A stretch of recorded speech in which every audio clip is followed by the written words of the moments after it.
आज हम बात करने वाले हैं ई श्रम कार्ड और जनगणना के बीच एक बहुत ही ज़रूरी लिंक के बारे में। इस वीडियो को अंत तक ज़रूर देखिएगा, क्योंकि क्या किसी ने सोचा है कि अपना ई श्रम कार्ड अगली जनगणना में इतनी बड़ी भूमिका निभाने वाला है? चलिए समझते हैं कि इसका मतलब क्या है और ये क्यों इतना खास है। तो सवाल ये है कि राष्ट्रीय जनगणना के दौरान ये ई श्रम कार्ड हमारा सबसे ज़रूरी टूल कैसे बन जाएगा। देखिए, बहुत से लोगों के पास ये कार्ड तो है, लेकिन उन्हें ये नहीं पता कि ये कार्ड जल्द ही सरकारी फायदों को पाने की एक चाबी बनने वाला है। तो आज हम इसे स्टेप बाय स्टेप समझेंगे। सबसे पहले देखेंगे कि वो बड़ा कनेक्शन क्या है, फिर जनगणना इतनी ज़रूरी क्यों है, इसके बाद कार्ड होल्डर्स को करना क्या है, फिर बात करेंगे कि कौन कौन से फायदे मिलने वाले हैं, और आखिर में इस कार्ड को जो एक नई शक्तिशाली पहचान मिल रही है उसके बारे में जानेंगे। चलिए अब इस बड़े कनेक्शन को समझते हैं। देखिए, ऐसा पहली बार हो रहा है कि भारत के दो सबसे बड़े डेटा सिस्टम एक साथ जुड़ रहे हैं।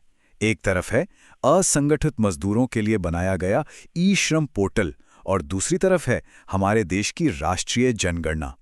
ये बहुत बड़ी बात है।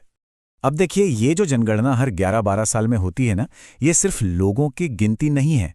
असल में ये सरकार के लिए अगले 10 साल का पूरा रोड मैप तैयार करती है। जितनी भी सरकारी योजनाएं बनती हैं उनका आधार यही जनगणना होती है, इसीलिए ये इतनी ज्यादा जरूरी है। तो अब सवाल ये उठता है कि जनगणना इतनी जरूरी क्यों है? मतलब इस डेटा से भविष्य में मिलने वाली मदद की नींव कैसे बनती है? देखिए, जनगणना से ही पता चलता है कि देश की जनसंख्या कितनी है, बेरोजगारी दर क्या चल रही है, कितने लोगों के पास अपना घर नहीं है, शिक्षा का स्तर क्या है, और तो और जातिगत आंकड़े क्या कहते हैं, किसके पास शौचालय और राशन कार्ड जैसी बुनियादी चीजें हैं। मतलब इसी डेटा से सरकार को पता चलता है कि असल में मदद की जरूरत किसे और कहां पर है। और यहीं पर सबसे जरूरी बात आती है डेटा का सटीक और कंसिस्टेंट होना, क्योंकि अगर आंकड़े ही सही नहीं होंगे तो सरकार की मदद सही लोगों तक पहुंच ही नहीं पाएगी। समझिए, ये सटीक डेटा ही लाखों लोगों के लिए सरकारी सहायता का ताला खोलने वाली चाबी है। तो अब आते हैं सबसे जरूरी हिस्से पर। ई श्रम कार्ड धारकों को आखिर करना क्या होगा? ये बहुत बहुत जरूरी है, तो इसे जरा ध्यान से सुनिएगा। काम बहुत सीधा सा है, लेकिन इसकी अहमियत बहुत ज्यादा है। जब जनगणना कर्मचारी घर पर जानकारी लेने आए तो 3 बातों का खास ध्यान रखना है। पहली, अपना पेशा वही बताएं जो ई श्रम कार्ड पर लिखा है, मजदूर, इलेक्ट्रीशियन, जो भी हो। दूसरी, अपनी पढ़ाई लिखाई की जानकारी भी वही दें जो कार्ड में है। और तीसरी, आपकी आमदनी, चाहे वो रोज की हो, महीने की हो या सालाना, वो भी कार्ड के हिसाब से ही होनी चाहिए। मतलब जरा भी फर्क नहीं होना चाहिए। साफ साफ शब्दों में कहें तो अगर डेटा मैच नहीं हुआ तो योजनाओं के लाभ से वंचित रह जाएंगे। ये एक सीधी चेतावनी है। अगर सेंसस की जानकारी और ई श्रम कार्ड की जानकारी में अंतर हुआ तो कार्ड होते हुए भी फायदों से हाथ धोना पड़ सकता है। अच्छा, तो अब बात करते हैं फायदों की।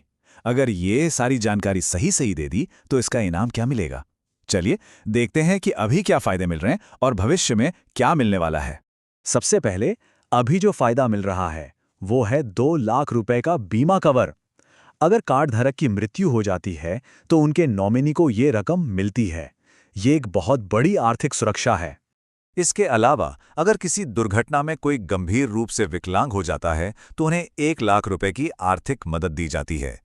सोचिए, मुश्किल वक्त में ये कितनी बड़ी मदद साबित हो सकती है। और बात यहीं खत्म नहीं होती। ये कार्ड योगी मानधन योजना जैसी पेंशन स्कीम से भी जुड़ा है। इसका मतलब 60 साल की उम्र के बाद हर महीने 3,000 रुपए तक की पेंशन भी मिल सकती है, जो बुढ़ापे का एक बड़ा सहारा है। लेकिन असली गेम चेंजर तो जनगणना के बाद होगा। जब ये डेटा वेरीफाई हो जाएगा तो देश की बड़ी बड़ी योजनाएं जैसे कि प्रधानमंत्री आवास योजना, आयुष्मान भारत कार्ड, रोजगार गारंटी स्कीमें और अंत्योदय योजना, इन सब का फायदा सीधे उन लोगों तक पहुंचेगा जिन्हें इसकी सबसे ज्यादा जरूरत है। और ये सब दूर की बात नहीं है, ये बहुत जल्द होने वाला है। अक्टूबर 2026 से इसकी शुरुआत पहाड़ी राज्यों से होगी, जैसे हिमाचल प्रदेश, उत्तराखंड, लद्दाख और जम्मू कश्मीर। और फिर मार्च 2027 तक ये पूरे देश में लागू हो जाएगा। तो आखिर में समझते हैं कि इस कार्ड पर जो यूएएन नंबर होता है वो सिर्फ एक नंबर क्यों नहीं है, बल्कि एक नई शक्तिशाली पहचान कैसे बन रहा है। इसको ऐसे समझिए, जिस तरह हमारी नागरिक पहचान के लिए 12 अंकों का आधार नंबर होता है, ठीक उसी तरह एक मजदूर की पेशेवर पहचान के लिए अब ये 12 अंकों का यूएन नंबर होगा। आधार में हमारा बायोमेट्रिक डेटा होता है और यूएन में हमारा प्रोफेशनल और स्किल का डेटा होगा। एक वित्तीय सेवाओं के लिए जरूरी है तो दूसरा श्रम और कल्याण योजनाओं के लिए। तो ये यूएएन नंबर अब सिर्फ रजिस्ट्रेशन का सबूत नहीं है, ये एक मजदूर के तौर पर आपकी ऑफिशियल पहचान है। इसी में आपकी सारी पेशेवर जानकारी है और यही भविष्य में मिलने वाले सभी लाभों की चाबी है। तो कुल मिलाकर ई श्रम और जनगणना का ये जुड़ना एक बहुत बड़ा बदलाव लाने वाला है और ये हमें एक बड़े सवाल पर सोचने के लिए मजबूर करता है। क्या ये नई एकीकृत डेटा प्रणाली भविष्य में सरकारी मदद पहुंचाने के तरीके को पूरी तरह से बदल देगी? ऐसी ही जानकारी के लिए सब्सक्राइब कीजिए ऑल कैन स्टडी को। धन्यवाद। चलिए अगले वीडियो पर मिलते हैं।